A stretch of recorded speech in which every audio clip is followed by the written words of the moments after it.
Hello, this is Jumbo Commander, and I have another Commander card spotlight from Hour of Devastation. This slam dunk, home run, insert other sports metaphor here, card is Ramunap Excavator.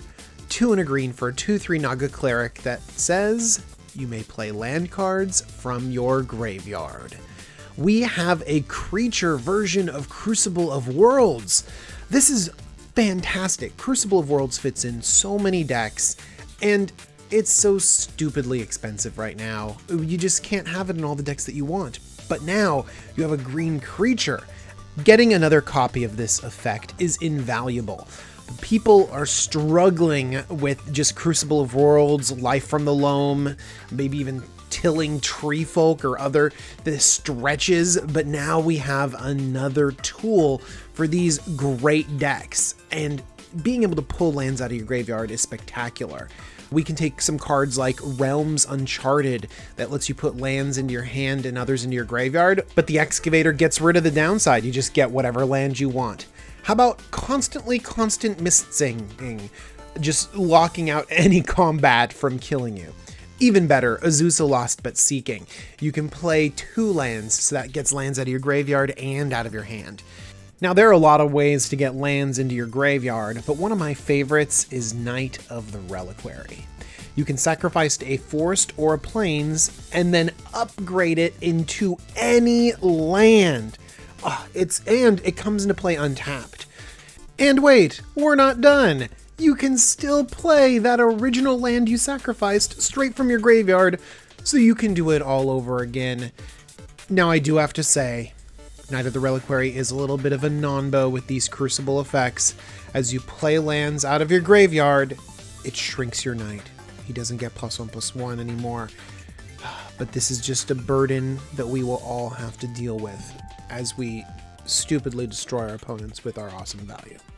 Duretti Scrap Savant or any looter rummage effect can just get lands in your graveyard for other action spells, and then you just play them straight out of your graveyard. But perhaps the most important reason for this new card is Squirrel Wrangler. 2 green for a 2/2, and if you sacrifice a land, put 2 squirrels into play, sacrifice a land, all squirrels get +1/+1 until end of turn. We finally have more support for squirrels. Thank you, Wizards. We've been clamoring for it, and we finally get a little bit. But we've been talking a lot about spells. Let's talk about the actual lands that we get back. I mean, we're all thinking about Strip Mine. We could just Strip Mine, lock someone out. I mean, especially if we have multiple land drops, like with Exploration or that Azusa I mentioned. We could just strip, play it from the graveyard, strip, play it from the graveyard, strip. I mean, it's oppressive, but real good. How about Dust Bowl? A really similar effect, and I'm a huge fan of it. You need to be able to take out a few lands in Commander because some lands can just shut you down, and so having a repeatable effect on Dust Bowl is really good. There's also just the simple use of getting fetch lands back. Getting cards out of your graveyard to get out of your library is just solid value. I also really like Tranquil Thicket, letting you cycle a card to draw a card and then play that same land from the graveyard. Or Command Beacon. A lot of decks rely heavily on our commanders being on the battlefield, and negating the commander tax over and over again with Command Beacon is just solid.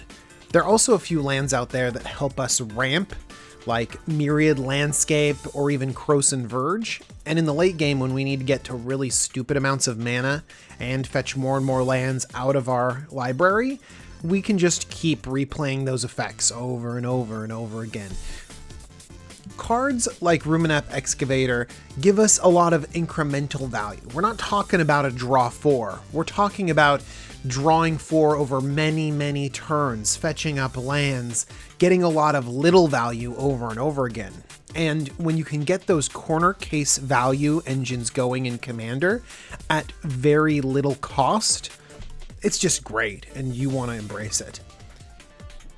The commanders that want Ramunap Excavator most is the Gitrog monster. You're sacking lands all the time. You just negate the disadvantage of the Gitrog monster with this. Omnath Locus of Rage or anything else that relies on landfall means you can always get more landfall from cards that ended up in your graveyard. Titania, Protector of Argoth, naturally runs a lot of lands that end up in the graveyard, and so playing them straight out of the graveyard is going to be great. Personally, I have a Tasigur the Golden Fang lands deck, and actually almost any deck that can get a lot of lands in the graveyard can take advantage of this. Tasigur mills you, and so being able to play the lands that you mill is really solid. Borborygmos Enraged is another solid commander that deals with lands. You use lands to lightning bolt your opponent, and then you can play them from your graveyard, so you still get your land bolts, but you don't miss your land drops.